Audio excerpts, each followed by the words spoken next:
Hi everyone, this is Bobby from bn-games.com, and we're here doing another classic capture. Right now we are playing Panzer Dragoon, the original Panzer Dragoon for the Sega Saturn. As you'll notice, this is Japanese characters right here because we are playing the import copy. I don't own and nor want to pay over $100 for an English copy. Yes, you do. Of course you do. And, I mean, there's literally no difference. I mean, it's very light on story, so you really... Well, the difference is that you can actually read it. Yeah, and, you know, I can read press start button. I understand what that means. Now, the thing I want to mention, this game has an excellent soundtrack. They really took advantage of the fact that, you know, the Saturn being CD-based media, you know, that and PlayStation, you know, being the first true CD-based media consoles, they really took advantage of it. It has a really, really good soundtrack. Hey, look at that. I know what normal game is.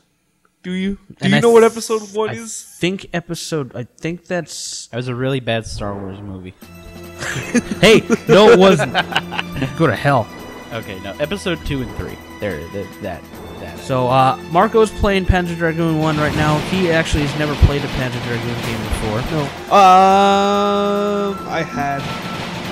Actually, or something in the style of this. It might have not been this. I think he played Orta on the Xbox. No, not on the Xbox. It was definitely my cousin had a Dreamcast and a Genesis. It wasn't on any of those. Yeah. And the only other... He was the only one... It was the only place where I couldn't play anything like this. It was something like this, then I don't know.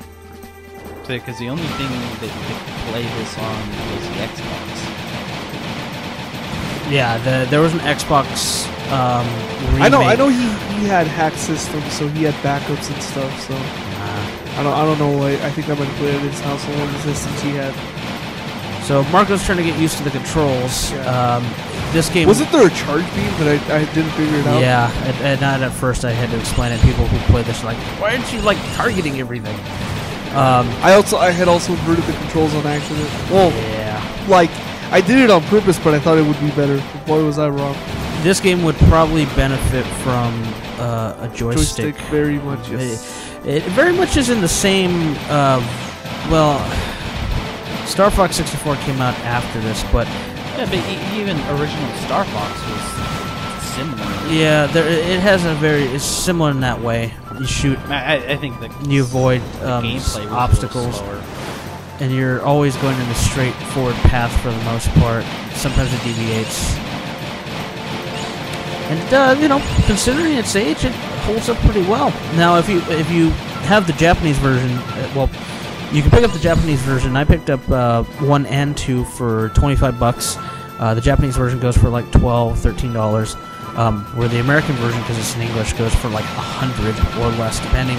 It depends if it comes with the case or not. People waste their time going on Japanese. Yeah, I personally, it's like I can figure out. I think I can figure it out. And yeah, I mean, if you own a Saturn and you own a Action Replay, which I've reviewed on the site, bn-games.com, this is definitely one that you should pick up. Plug your own site and your own my own video. It's foolproof. Now, I want to know where these giant lily pads are coming from. Well, why did you... See, it just wanted to hurt me for some reason. I wanted to hug you, actually. Aww. No, see, it actually tasted Marco, and it tasted like... It's like, I don't know if I really want to go there right now. Why don't you want to go there? New Doritos Tapatio chips. Oh, okay. Hey, I approve. Wow. I'll Photoshop myself into that shit. So it holds up pretty good, actually, considering. And yeah, I mean the visuals are pretty nice. I think personally, that the audio is really the best part of this entire package. That it's very impressive. I'd like to know what happened to that building. I would like to know why you apparently escaped it, and yet there's stuff falling from the sky. And this is the part where I told him about the charge beam. Yeah, that helped a lot. I was like, hey, that's pretty cool. Now, the charge beam, you just basically hold the fire button and you paint the targets very... well, that's pretty much it. And then you let go and it fires on whatever you've targeted, as long as they're still within your sight, for example. Yeah, you could say that was one of like the improvements on a game like this compared to traditional Star Fox. Yeah, and you needed to do that. You needed to do the targeting because if you didn't, well, you needed to survive because there's so many enemies at certain points and they're coming at you in droves, and that's pretty much the whole point of the game. This right here is a boss. He can really play it either way he wants to, just keep firing at it, or you know. You also have to turn in the direction that it is. So since the dragon is the one that's flying, the idea is you can turn as a. You can shift your body, yeah, and you do that with L and R triggers. Actually, it's intuitive. It works. Yeah, it'll turn to a what's half of 180, 90 degree. Yeah, 90. It'll turn to a 90-degree angle each turn, depending which way you go. So, because you can be surrounded at any point. Although in this situation, the dragon's kind of flying around this sky airship. And I'd like to know how that airship is being held up when there's no wires or anything. It's actually 2 airships. You just don't know. Magnets. Yeah. Man, magnetism. That would be a decent explanation. I'd like to know how the big old fucking missiles aren't killing you. It's just like, yeah, the sky. Well, hey, it's a strong dragon. Like, I'm just getting hit with nukes. I'm about to die.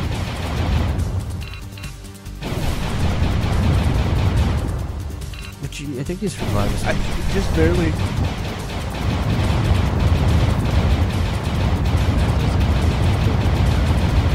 Yeah, Actually, we were experiencing some input delay the way we record this. So to be fair, there was a bit of that to contend with. Yeah, but in the machine's defense, Marco sucks. And Wow. what an asshole! I feel bad now. I do. See, you missed 41 enemies. You know, the funny part is I played this last night and I got 97.5%. Yeah, I missed 4 enemies. No input delay. Yeah, that's true. Without the input delay. And you also knew how to fucking like. You also knew you had a charger beam. I didn't know that. That's true. I think they're saying something about cones are pretty awesome. To be honest with you, I never owned this game when it was first released. Didn't have a Saturn then either, so it's interesting to go back to these. I mean, we were big in the PlayStation era, and this game obviously never came to the PlayStation. And I played the Xbox version when it came out, which was decent. Although I think the original plays better. You know, my cousin might still have his Dreamcast. I'm actually thinking. Possible.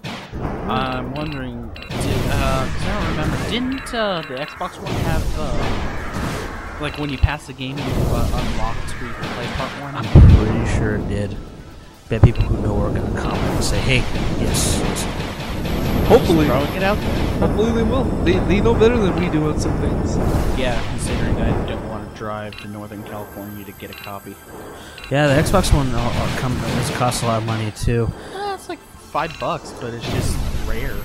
No, I should also mention that this is actually not the most popular version of Panzer Dragoon. Actually, the most popular Panzer Dragoon there is Saga, which is an RPG, and that currently we don't have. If anyone feels like making a donation, though.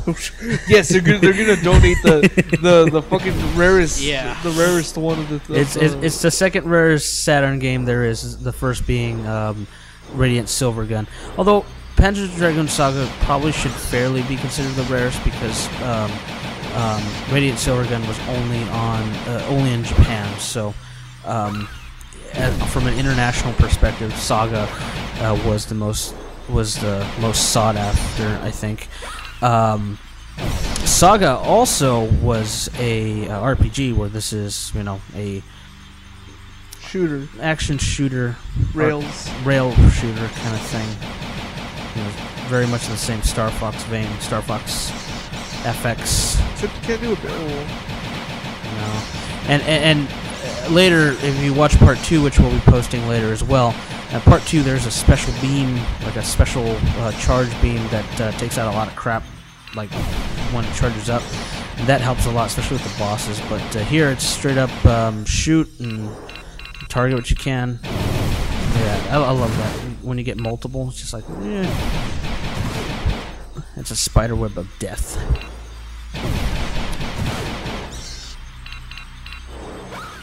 I don't remember. Do you die right here? I'm sure I do. It looks like I'm getting there, so yeah. Yeah, this part was even hard. This part was even difficult with without the input lag when I played it yesterday. I kept on having trouble collecting them under the charge beam, so it's a miracle you made it through. I thought I was going to have to shoot all of those when they first came at me. I was like, holy crap.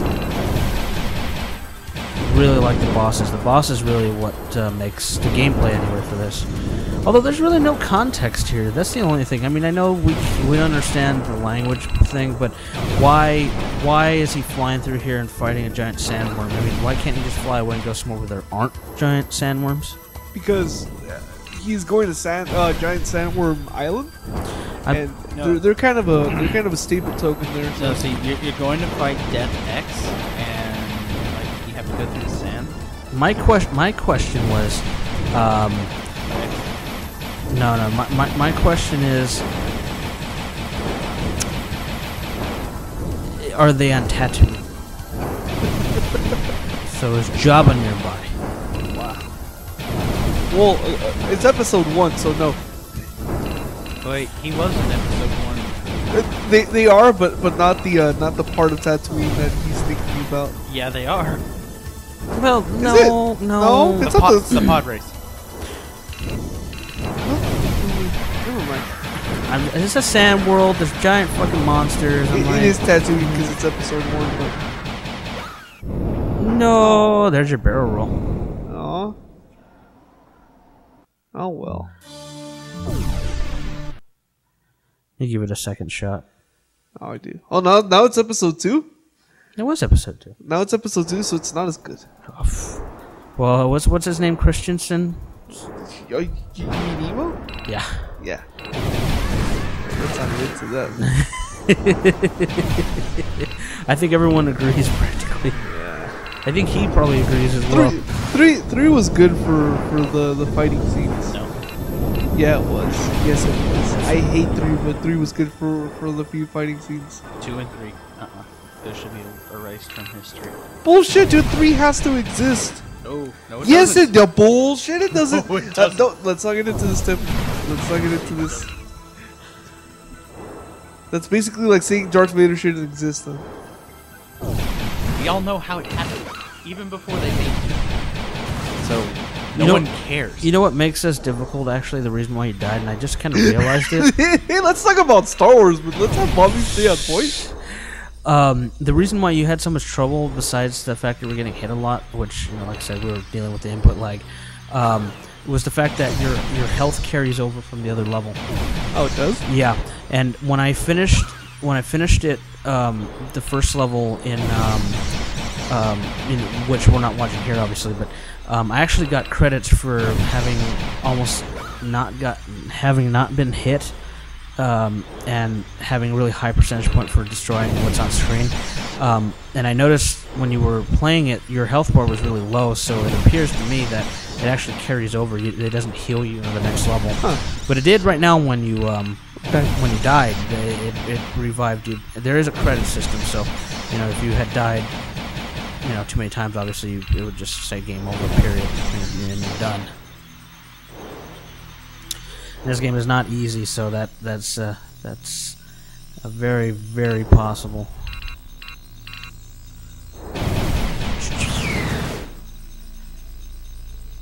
Well, there's also 3 different camera angles. Right now you're on the far back one. This is the one I usually use to see everything around. You can, Yeah, it works much better. there's a camera for, I guess you call it the cinematic camera, where it like closes up really close. yeah, and it makes it's And supposed has, to give like, a cinematic feel. Yeah, dynamic cameras. I don't like that. I can't play like that. Yeah, that does not help almost on any level. Yeah, I'm sure all the pros play like that, but they had a bit of an issue here. It's like, what's going on? Or someone pulled a cable. Let's see how long this took us to fix.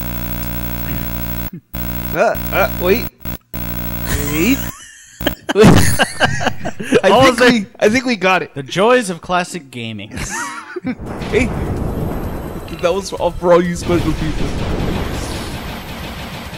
We were supposed to cut that part out. See, even Shows how well. no. See, the problem is, yeah, very high production values. See, Tim, even Panzer Dragoon agrees that 3 have to exist. No, that's why it broke. Wow. No, that's why it broke. It's No, like, because- it shouldn't exist. I should let you know. Don't get me wrong, I hate 3, but No. for the few actions. I hate 3, but for the action, it was okay. How's that? Yoda versus Emperor Palpatine. That's all I have to say. Yeah, that's it. what I'm That's telling done. you for the action scenes. Let's not get into this, Tim. You're full of shit. And it was recorded on video. Timmy was full of shit. Panzer Dragoon agrees. You actually did a lot better here in general. Period. Yeah. Well, because I knew how to charge. Yeah. No, I know. No, And, but and I I mean, was getting used even to control. I wasn't charging so much here, but yeah. Well, that doesn't really help with these guys too much. Actually, it looked like you were charging more here than. no, it was. yeah, because I didn't find out until the end of the first level. It's like, that looks painful. It's like, can you imagine if your skin just came off in chunks like that? In sectionals. Yeah. And then, like, you got shot at the exposed skin underneath. I'd be like, hey, why don't you fucking calm down? These guys remind me of the robot snakes in Mega Man X when you're in the water level. in the octopus level. Now here's a boss, just like here's another dragon bigger than you. Hey, take some twisters.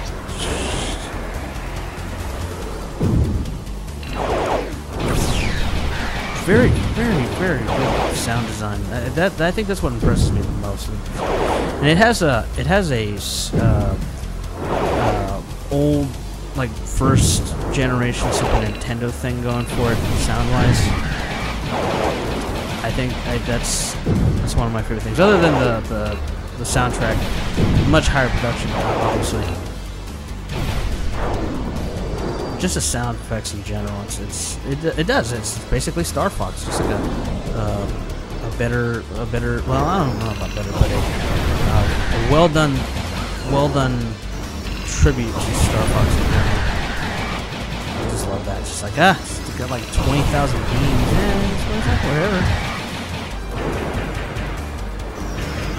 He's not very hard either. It's just getting used to aiming with the D-pad. We're doing this with this Generation 2 Saturn controller. You know, the particle splitting thing makes me realize that all of the flight simulation games that are crazy, like what's that one? Sega game? Where you're in a plane? Afterburner. It feels like they took a lot of the inspiration for that. Yeah. Well, Afterburner. This is definitely a Sega game through and through. I mean, I know there's some homages to Star Fox, obviously, but in the end, you wouldn't find this on any other console. I mean, you won't find it in any other console. There was an Xbox remake, and like I said, it doesn't feel right. It doesn't seem right. It feels almost unnatural. Yeah, well, I mean, at the time also when the original Xbox came out, most Sega games were going to the Xbox. You know, the Xbox was kind of becoming the Dreamcast 2 in a way. Was. Well, it was. I mean, even the controller design was similar. It was the Sega Dreamcast 2, but without style. And I'm saying that. We got a problem with that today. All right, well, we're coming up to the end here. Marco actually won. Yay! Thanks for watching. Please Take subscribe. that, you fucking dragon. Oh, it's mounting. Yeah, my dragon's getting some. Yeah, that's a big penis. Please let us know what you think, even with our little Hey, video go catch issue. up and kick his ass. And subscribe and let us know what you think. Thanks for watching.